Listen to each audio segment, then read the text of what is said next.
Здрасти камерата, тъй като съм смачкан съм. При малко съм станал и пак седнах, нямам просто сили да ида да правя кавазакито. Но си изгубих соларния биткоин проект и сега ще ви го покажа. Преди време говорих за соларния сетъп. Тук са разположени соларите на прозорците. А това са копачките. Това е Lucky Miner версия 6. Това също е версия 6. А това е версия 7. Lucky Miner. Всичко е на 12 волта. Този е 12 волтов, както споменах.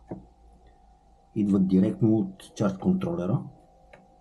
След това имаме преобразовател на 5 волта, който служи за тези двете копачки, които са на 5 волта. Общият ампераж в момента на товара, както се вижда, е 4 ампера. Това е общия волтаж, т.е. общия ампераж на трите копачки. Както се вижда, 4 ампера. Към батерията влизат 6,4 ампера, т.е.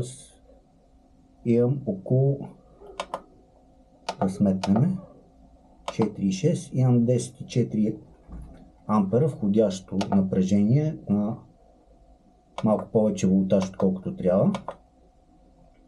Но батерията в момента е на 13,2 волта, т.е. акумулаторите са на 13,2 волта.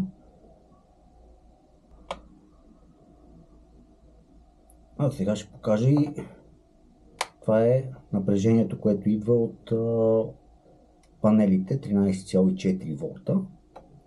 Както споменах, към батерията влизат 6,4 ампера, а към товара отиват 4 ампера.